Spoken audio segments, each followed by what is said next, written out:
Good morning, everyone. How are you? Good morning, Good morning, Bita, and I am also fine. And I welcome to all in this learning session. So today we are going to discuss about the exercise of chapter number 6. And ये जो exercise है इसके सारे question जो हैं वो बहुत ही easy हैं। अगर आप सभी ने चैप्टर को ध्यान से समझा होगा तो हम सारे क्वेश्चन के आंसर जो है वो कर ले जाएं।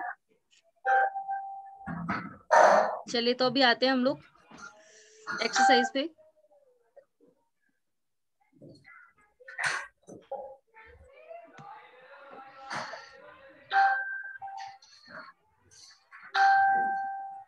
यस, तो स्टार्ट करते हैं। फर्स्ट है हमारा ट्रू एंड फॉल्स। तो फर्स्ट देखिए, ए ऑप्शन है हमारा, rajas who let the Ashvamedha horse pass through their lands were invited to the sacrifice. तो अब देखिए फर्स्ट क्वेश्चन आपसे क्या पूछा गया, क्या ये ट्रू है या फॉल्स है।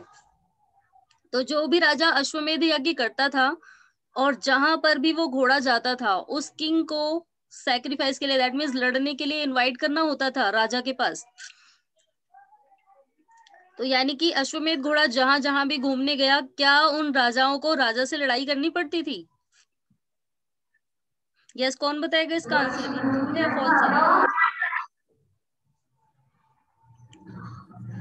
यस यस, नो, ट्रू होगा ये। अगर वो लड़ाई करते थे तब तो वो जीत जाते थे, लड़ाई नहीं करते थे तब क्या करते थे वो लोग, हम मान जाते थे कि हम लोग हार गए हैं और फिर वो राजा के लिए गिफ्ट भी लेके जाते थे। तो ये ऑप्शन ट्रू होगा आपका। ओके, चलिए अब सेकंड में आते हैं, सभी को ध्यान से सुनना है। तो the charioteer sprinkles scared water on the king. तो जब भी यज्ञ अनुष्ठान किया जाता था, जो सारथी होता था राजा का, वो राजा के ऊपर पानी की बूंदे छिड़कता था पूजा करने के बाद। क्या ये ट्रू है।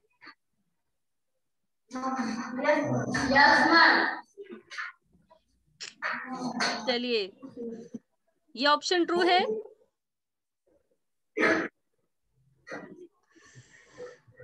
अब देखिए यहाँ पर बोला है चैरिटेड, यानी कि सारथी, सारथी थोड़ी जल छिड़कता था, पूजा कौन कराता था, ब्राह्मण कराते थे ना।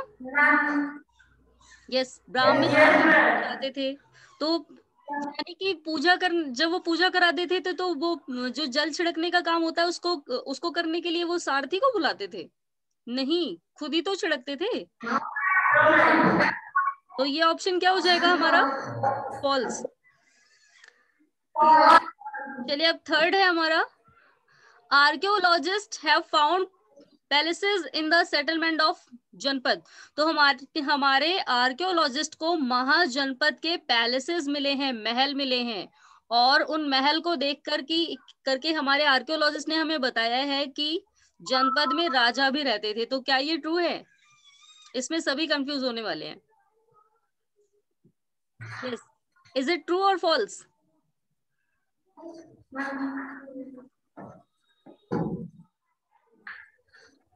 चलिए गैस करना है, ये ट्रू हो सकता है फॉल्स। क्या हमारे आर्कियोलॉजिस्ट को महाजनपद या सॉरी जनपद बोला है, तो जनपद में, जनपद के सेटलमेंट के लिए महल मिले हैं कि जनपद के लोग महलों में रहते थे। नो, किसमें रहते थे जनपद के लोग। Yes, very good. तो जनपद के लोग हट में रहते थे, झोपड़ियों में रहते थे, सभी एक साथ, महलों में कोई नहीं रहता था। महल में कौन रहते थे, महाजनपद के किंग जो अश्वमेध यज्ञ कराते थे। चलिए, तो यानी कि ये भी क्या हो जाता है हमारा, फॉल्स। अब सेकंड पे आते हैं, देखिए, pots to store grain were made out of painted greyware. तो यानी कि जो स्टोर ग्रेन यानी कि अनाज के भंडारण के लिए जिस बड़े बड़े बर्तन बनाए जाते थे जिनमें अनाज को इकट्ठा करके रखा जाता था, इन्हें ग्रेवेयर यानी कि बहुत ही सुंदर तरीके से सजा करके बनाया जाता था, मिट्टी को पका करके डिजाइनिंग करके। क्या ये ट्रू है। इसमें भी सभी कंफ्यूज हैं। देखिए, पेंटेड ग्रेवेयर से क्या चीज बनाई जाती थी। यस, क्या बनाया गया था पेंटेड ग्रेवेयर से। मैम, जब कोई उत्सव होता था मैम, तब इसी में सब लोग मैम फूड खाते थे। यस, ये जब कोई स्पेशल ओकेजन होता था तब फूड खाने के लिए बर्तन बनाए जाते थे और इसके केवल चांदी की प्लेट और चांदी की कटोरियां ही मिली हैं। अनाज रखने के लिए बड़े वाले बर्तन नहीं बनाए जाते थे इसे, क्योंकि ये बहुत कॉस्टली होते थे। तो ये भी क्या हो जाएगा हमारा, फॉल्स। अब हमारा एक लास्ट ऑप्शन रहता है, यस लास्ट ऑप्शन है हमारा, many cities in Mahajanapada were fortified. तो महाजनपद के अधिकतर शहर किले बंद थे, क्या ये ट्रू है? यस, जो महाजनपद के अधिकतर नगर थे यहाँ, यानी कि जहां पर किंग थे, महाजनपद यानी कि किंग, तो क्या अधिकतर शहर फोर्टिफाइड थे, किलेबंद बनाए गए थे? यस, क्या होगा इसका आंसर, ट्रू या फॉल्स? ट्रू, यस ट्रू है ये। महाजनपद के अधिकतर जो नगर थे वो फोर्टिफाइड थे, क्योंकि अधिकतर राजा ही होते थे और राजा का काम क्या था कि दूसरे राजाओं के अटैक से अपने अंपायर को बचाना। तो इसलिए सभी अपने जो शहर कैसे बनवाते थे, फोर्टिफाइड, किले बंद करवा देते थे, सभी बड़ी बड़ी दीवारों वाले बनाते थे। चलिए, तो ट्रू फॉल्स हो चुका है, आते हैं हम लोग क्वेश्चन आंसर पे। तो सेकंड क्वेश्चन है हमारा, ये आप सभी को खुद से करना है। तो fill in the chart given below the terms hunter, gatherers, farmer, traders, craft person and herders, those who paid taxes. अब इनमें से कौन है जो टैक्स पे करता था? अभी हमने टैक्स के बारे में पढ़ा था चैप्टर में, याद है ना आप सभी को? कौन कौन टैक्स पे करते थे और कौन कौन क्या चीजें टैक्स पे करते थे, हम ये सारी चीजें पढ़ चुके हैं। तो अब आपको बताना है इनमें से वो कौन से लोग थे जो टैक्स पे करते थे।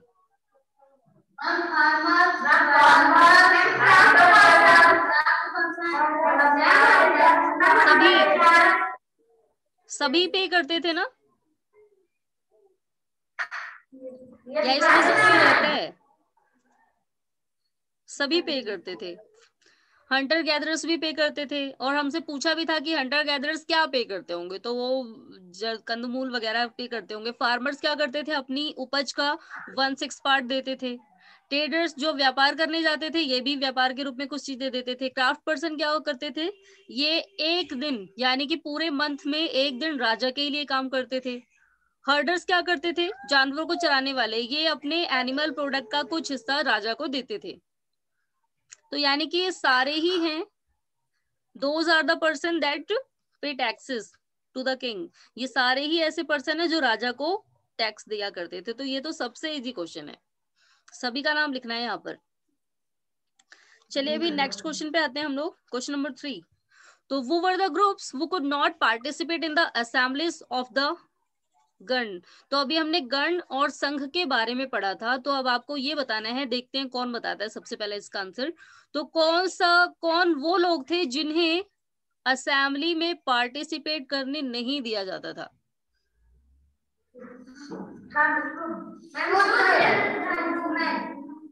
And only women? यस, शूद्र जो होते थे उन्हें भी नहीं दिया जाता था, एंड दूसरे वुमेन्स को भी। तो वुमेन्स को एंड जो लो वर्ण के होते थे, यानी कि शूद्र लोगों को, इन सभी को गण में असेंबली जो होती थी उसमें नहीं जाने दिया जाता था। ये कहां पर दिया था हमें?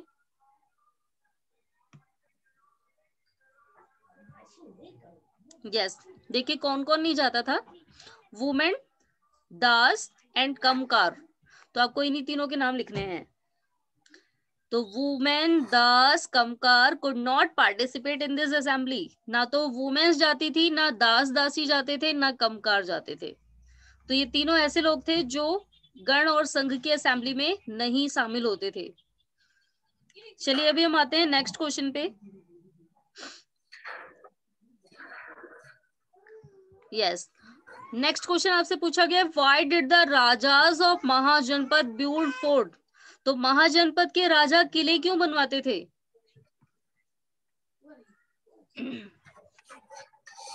यस, चलिए कौन बताएगा इसका आंसर?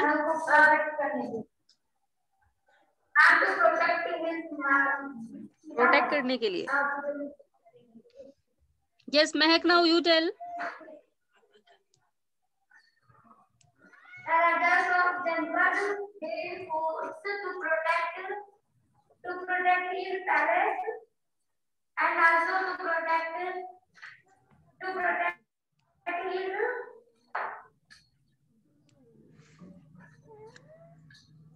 वेल टेड महक, सिट डाउन। यस देखिए, तो अभी हम आते हैं इस टॉपिक पे, क्यों बनवाते थे राजा लोग ये महल, क्यों बनवाते थे। तो अभी महाजनपद वाले टॉपिक में आते हैं हम लोग। ये रहा, तो यहीं से हमारा आंसर स्टार्ट हो जाता है। Forts were probably built because people were afraid of attacks from other Kings and needed protection. अब किले बनाने की जरूरत इसलिए थी क्योंकि लोगों को हमेशा ये डर लगा रहता था कि कभी भी अटैक हो सकता है, कभी भी आक्रमण हो सकता है, और किसका अटैक हो सकता है, दूसरे राजाओं का, एंड उन्हें प्रोटेक्शन की जरूरत थी। एंड इसके अलावा और किस लिए बनाए जाते थे fort. It is also likely the storm rulers wanted to show how rich and powerful they were by building really large tall impressive walls around the cities।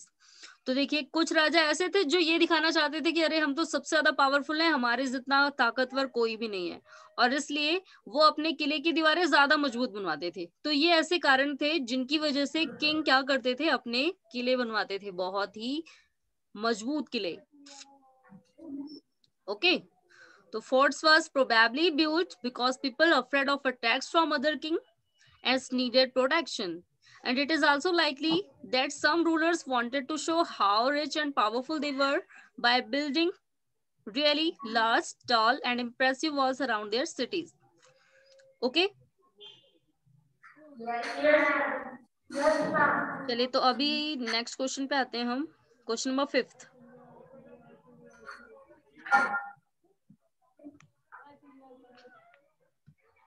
Yes, तो क्वेश्चन नंबर 5 है हमारा, in what ways are present day election different from the ways in which rulers were chosen in Janapada.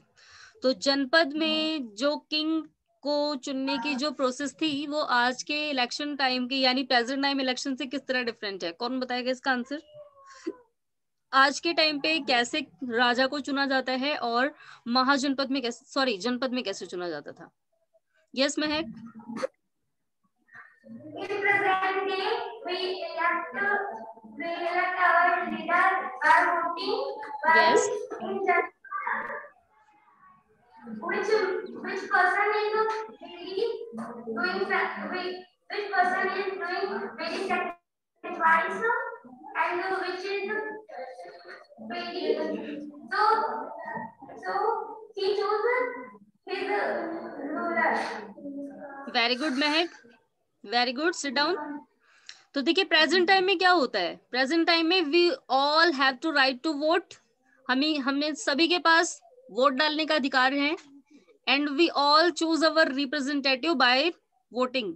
तो हम क्या करते हैं, अब हमारा जो प्रतिनिधि होता है जिसे हम चाहते हैं कि हम लोग चुने, हम वोट डालते हैं, और जिसके पास ज्यादा वोट आते हैं वही गवर्नमेंट बनती है। लेकिन और एक चीज और है, हम सभी के पास क्या है, यूनिवर्सल एडल्ट फ्रैक्टनेस, सार्वभौमिक व्यस्मताधिकार, यानी कि यहाँ पर रहने वाला हर एक मेंबर, चाहे वो किसी ग्रुप का हो, किसी कास्ट का हो, अगर वो 18 की ईयर क्रॉस कर चुका है तो they have to right to vote, उसके पास वोट डालने का अधिकार है। बट महाजनपद में और जनपद में ऐसा नहीं होता था। इन जनपद the only person become the king वो है बाय द सैक्रिफाइस, जो सैक्रिफाइस करते थे, अश्वमेध यज्ञ कराते थे एंड जीत जाते थे, केवल वही राजा बनते थे। लेकिन प्रेजेंट टाइम में इस तरीके का नहीं है, यहाँ पर अब अलग प्रोसेस है। चलिए तो अभी हम आते हैं नेक्स्ट क्वेश्चन पे, क्वेश्चन नंबर 6। तो वर देयर एनी जनपद इन योर स्टेट, क्या आपके स्टेट में कोई जनपद है। तो ये आपको क्या करना है, मैप देख के करना है। देखिए हम लोग कहाँ रहते हैं, उत्तर प्रदेश यानी कि यूपी में। तो अब मैप में देखना है कि क्या हमारे मैप में यूपी वाले पार्ट में कोई जनपद या महाजनपद दिखाया गया है।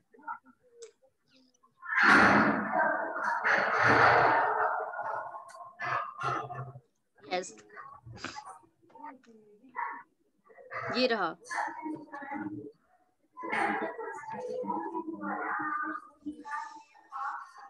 चलिए तो देखिए क्या करना है। अब हमारा उत्तर प्रदेश कहाँ आता है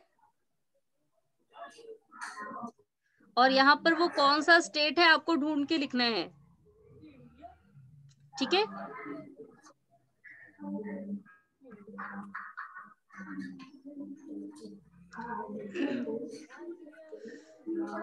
और आगे क्या पूछा है उस क्वेश्चन में हमसे।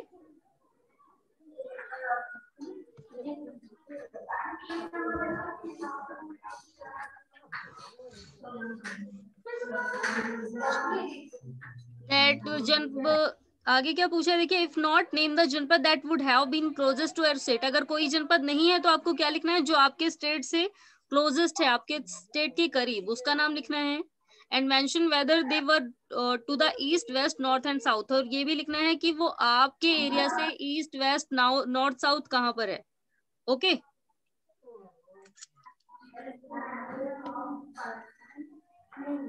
चलिए, अगर आपको इसमें कंफ्यूजन हो सकती होगी ना तो आप एक चीज लिख देंगे, सभी।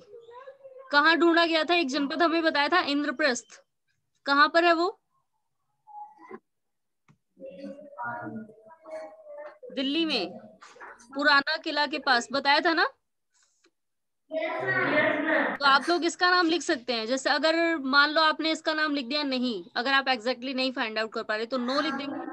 और क्लोजेस्ट कौन सा लिखना है, क्योंकि जो फेमस जो महाजनपद था वो था इंद्रप्रस्थ, जिसे राजधानी बनाया गया था पहले के टाइम पे, और वो कहाँ पर है, दिल्ली में, जो पुराना किला के पास है।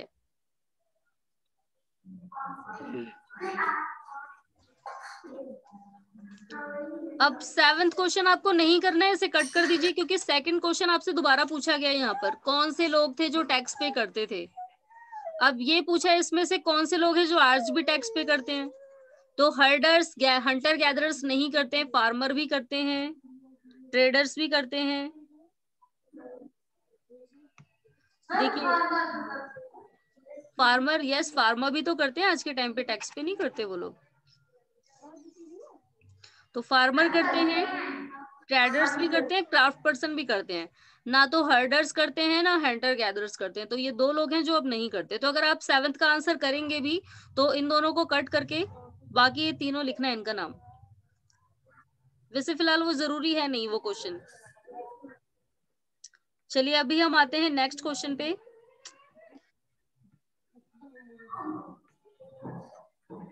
Yes, question number 8, last question. तो find out whether the groups mentioned in answer 3 have voting right at present. अब देखिए क्वेश्चन 3 में हमसे पूछा गया था कौन से लोग थे, अभी देखते हैं। Yes, question number 3। तो वो वर द ग्रुप्स वो could not participate in the assembly of the गण। कौन से लोग थे जो गण की असेंबली में पार्टिसिपेट नहीं करते थे, ये पूछा गया था हमसे। तो मैंने आपको बताया भी था इसमें कौन कौन से थे, वुमेन, कमकार एंड दास दासी। अब लास्ट क्वेश्चन में आपसे पूछा गया है कि क्या उन सभी लोगों को आज के टाइम पे वोट डालने का अधिकार है।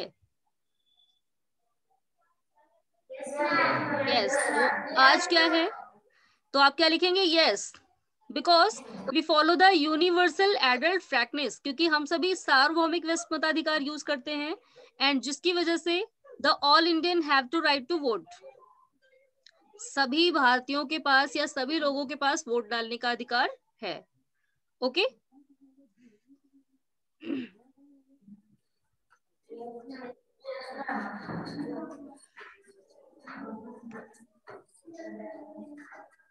चलिए, तो ट्रू फॉल्स हो गया, कर लेंगे सभी सारे क्वेश्चन आंसर।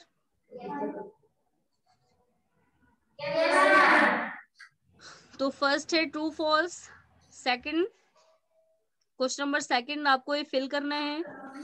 3rd क्वेश्चन में आपसे पूछा गया था कि कौन कौन पार्टिसिपेट नहीं करते थे असेंबली में, आप उनके नाम लिख सकते हैं।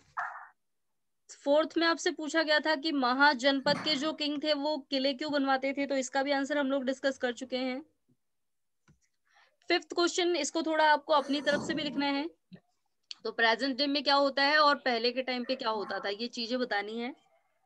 एंड 6 में मैंने आपको बताया ये कि आप छोटा सा आंसर लिख सकते हैं, केवल आप इंद्रप्रस्थ के बारे में बता देंगे, कहां पर है वो, दिल्ली में। और एक चीज और, आपको डायरेक्शन भी बतानी है। तो डायरेक्शन कौन सी होगी आपके स्टेट से, वेस्ट।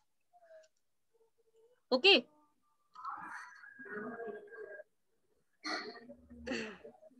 एंड 7th क्वेश्चन नहीं करना है, ये मैंने आपको कट करा दिया है। लास्ट क्वेश्चन में आपको क्या लिखना है कि क्या दास, कमकार एंड वुमेन्स, क्या ये लोग आज पार्टिसिपेट कर सकते हैं? तो हमें क्या लिखना है? Yes, the Das, dasi and kamkar and women have to have right to vote because we all follow the universal added fairness, हम सभी सार्वभौमिक वैश्मताधिकार फॉलो करते हैं। And the all Indian have right to vote, सभी भारतीयों के पास यहाँ पर वोट डालने का अधिकार है। ओके, चलिए, तो ये है आपका आज का होमवर्क। आज आपको घर जाने के बाद पूरा ये होमवर्क करके और अपना होमवर्क सबमिट करना है। एंड नेक्स्ट क्लास में हम सभी लोग ज्योग्राफी का चैप्टर नंबर 7 स्टार्ट करेंगे। 6 हो चुका है ना?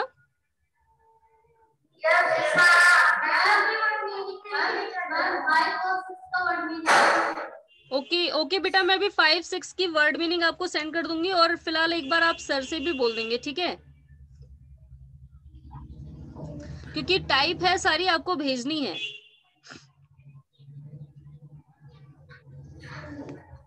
चलिए, तो आज के लिए इतना ही। अब हम लोग नेक्स्ट क्लास में अपना न्यू चैप्टर स्टार्ट करेंगे। Okay student, good bye everyone.